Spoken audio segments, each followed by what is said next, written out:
Hello student, I am Shubham and welcome to my YouTube channel Shubham Pathshala. Today we are going to discuss learning disabilities, from which mostly 7 to 8 questions are asked in all TET exams. So student, without wasting your time, let us start the discussion. Firstly, we learn about disability. So what is disability? Disability is a physical or mental condition that limits a person's movement, senses or activity. The word said dis मतलब difficulty, काम करने की क्षमता, ability, काम करने के लिए able ना हो उसको क्या कहते हैं हम? डिसएबिलिटी. ये डिसएबिलिटी किसी भी फील्ड में हो सकती है, उसकी लर्निंग फील्ड में, फिजिकल फील्ड में, मेंटल फील्ड में, किसी भी फील्ड में हो सकती है. अगर हमें चलने फिरने में प्रॉब्लम है, मतलब हमारी लेग्स में प्रॉब्लम है, अगर हमें हाथ में प्रॉब्लम है, तो ये सब सारी फिजिकल डिसेबिलिटीज में आती हैं. लेकिन हमें यहाँ पर फिजिकल डिसेबिलिटीज को नहीं पढ़ना, हमें क्या पढ़ना है? Learning disabilities. हमारे सिलेबस में क्या है? Learning disabilities. हमें दोनों में कंफ्यूज नहीं होना. फिजिकल डिसेबिलिटीज और लर्निंग डिसेबिलिटी दोनों एक दूसरे से बिल्कुल डिफरेंट है. So let's talk about learning disability. Learning disability is a disability and not a disease. हमारे दिमाग में एक चीज बिल्कुल क्लियर होनी चाहिए कि लर्निंग डिसेबिलिटी क्या है? एक डिसएबिलिटी है. हम काम करने की क्षमता नहीं है, हम काम करने में हमारे प्रॉब्लम है, हमारी लर्निंग में प्रॉब्लम है, मगर ये कोई बीमारी नहीं है, ये एक डिसएबिलिटी है. डिसएबिलिटी डिसीज से बिल्कुल अलग होती है. स्टूडेंट, मेरे चैनल पर हम अपने कंसेप्ट क्लियर करेंगे. हमें मटेरियल इकट्ठा नहीं करना, हमें अपने कंसेप्ट्स को क्लियर करना है.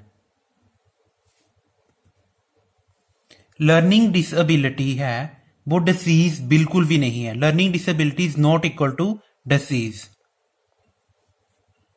Learning disability does not mean child are disable from body part. अगर जरूरी नहीं कि मेरे लात नहीं चल रही तो मैं सोच ना पाऊं, मैं पढ़ ना पाऊं. अगर मेरा एक हाथ नहीं है और मुझे पढ़ने में प्रॉब्लम है, मैं अपनी लर्निंग में बहुत अच्छा हो सकता हूं. इससे लर्निंग डिसेबिलिटी का बॉडी के डिसेबल पार्ट से कोई लेना देना नहीं है. हमें अपने दिमाग में एक बात क्लियर कर लेनी चाहिए कि लर्निंग डिसेबिलिटी फिजिकल डिसेबिलिटी से बिल्कुल अलग है. It is only related to mental ability और concern with learning. Learning disability सिर्फ हमारी मेंटल एबिलिटी के साथ कंसर्न करती है कि हमारी लर्निंग में कौन कौन सी प्रॉब्लम आ रही है, ना कि हमारे हाथ में कौन सी प्रॉब्लम है, हमें दिखाई नहीं देता, हम चल नहीं सकते, हम खा नहीं सकते, उससे कुछ लेना देना नहीं. हमारी लर्निंग में जो डिसऑर्डर है, लर्निंग में जो प्रॉब्लम्स हैं, उसके साथ कंसर्न करती है लर्निंग डिसेबिलिटी.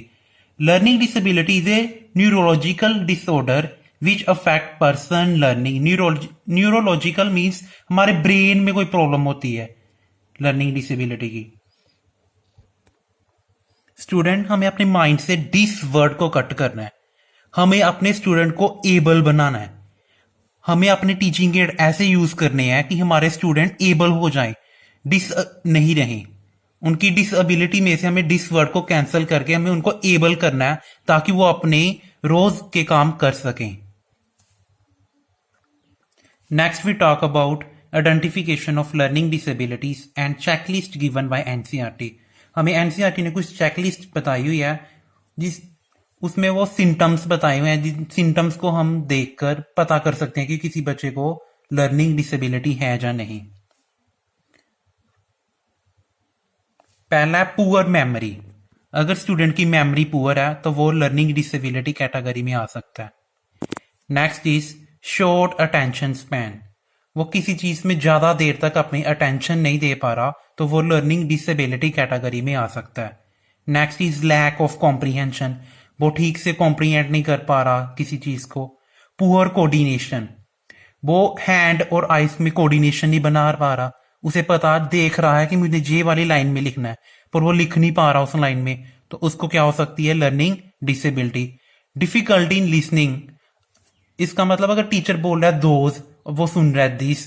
टीचर बोल रहा है इधर आओ, वो सुन रहा है बाहर जाओ. तो ये सब क्या है? Learning disabilities. Now we talk about more disabilities symptoms. Get so excited. अगर वो बहुत जल्दी एक्साइटेड हो जाएगा तो वो भी सिम्टम्स हैं लर्निंग डिसेबिलिटी के. Read word backward. जैसे ओ एन ओन होता है, वो ओन को क्या पड़ेगा? No. Misread the word house as horse, वो मिस रीड करेगा वर्ड, जैसे हाउस को क्या रीड करेगा? हॉर्स। रिवर्स लेटर, वो लेटर को क्या कर देगा? रिवर्स। डब्ल्यू को क्या रीड करेगा? एम। ये सभी चेकलिस्ट प्रोवाइड की हुई हमें एनसीईआरटी ने, इसके रिलेटेड क्वेश्चन से टेट में जरूर पूछे जाते हैं। Next we talk about types of learning disabilities. Student, मैं जो टाइप्स कराने लगा हूं, इसके अलावा आपको टेट एग्जाम में कुछ नहीं आएगा, चाहे कोई भी टेट हो या आपका बीएड का एग्जाम हो, इन्हीं टाइप्स में से आपको क्वेश्चन पूछा जाएगा। लर्निंग डिसेबिलिटी, उसके डिफिकल्टी एरियाज और सिम्टम्स क्या क्या है। सबसे फर्स्ट टाइप है dyslexia. Dyslexia means difficulty in reading. अगर स्टूडेंट को रीडिंग करने में डिफिकल्टी है, उस प्रॉब्लम को हम क्या कहेंगे? उस लर्निंग डिसऑर्डर को हम क्या कहेंगे? डिसलेक्सिया। इसके सिम्टम्स क्या है?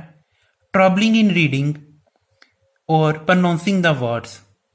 उसको रीडिंग करने में प्रॉब्लम होगी, वर्ड को गलत प्रोनाउंस करेगा, रीड वर्ड बैकवर्ड, उल्टे लेटर को रीड करेगा, रिवर्स लेटर एम को डब्ल्यू रीड करेगा, यानी कि हमारे किसी भी रीडिंग फैक्टर में प्रॉब्लम होगी, वो क्या होगी? डिसलेक्सिया। जैसे आपको याद ही होगा, तारे जमीन मूवी पर ईशान को डिसलेक्सिया नाम की प्रॉब्लम थी, जिसको उसके टीचर ने ठीक कर दिया था। Next we talk about difficulty with writing. Difficulty with writing. अगर हमारी राइटिंग में प्रॉब्लम है, तो हम उस डिसऑर्डर को क्या कहेंगे? डिसग्राफिया। राइटिंग की प्रॉब्लम के डिसऑर्डर को क्या कहेंगे हम? डिसग्राफिया। इसके सिम्टम्स क्या हो सकते हैं? हमारे पुअर स्पेलिंग होंगे, स्टूडेंट अवॉइड करेगा रीडिंग टास्क को, great difficulty in thinking and writing at same time, वो सोच और लिख एक समय पर नहीं पाएगा, उसको पहले सोचना पड़ेगा फिर वो लिखेगा। नेक्स्ट है dyscalculia. As the name suggest, dis means difficulty and calculia means calculation. So अगर हमें कैलकुलेशन में प्रॉब्लम होगी, डिफिकल्टी विद मैथ होगी, अगर हमारे मैथ में प्रॉब्लम होगी, कैलकुलेशन में प्रॉब्लम होगी, तो हमें डिसऑर्डर होगा डिसकैलकुलिया। जैसे 5 + 5 10 होते हैं, यहां पे प्लस का साइन आना था, 5 + 5 10 होते हैं, तो वो 5 × 5 भी 10 करेगा, उसको साइन समझ नहीं आएंगे कि साइन प्लस का है या माइनस का है। ऐसी प्रॉब्लम में, ऐसी सिचुएशन में हम कहेंगे कि स्टूडेंट को डिसकैलकुलिया का डिसऑर्डर है। इसका एक और सिम्टम्स है unable to use math in vocation, यानी कि वो अपने डेली वोकेशनल लाइफ में मैथ को यूज नहीं कर पाएगा, उसे बिल्कुल पता नहीं चलेगा कैसे कोई चीज कितने पैसे की खरीदी है, उसको प्रॉफिट हुआ या लॉस हुआ, वो अपनी मैथ को अपनी डेली लाइफ में यूज नहीं कर पाएगा। ऐसी सिचुएशन में स्टूडेंट को जो प्रॉब्लम होती है, उस प्रॉब्लम को हम डिसकैलकुलिया कहते हैं।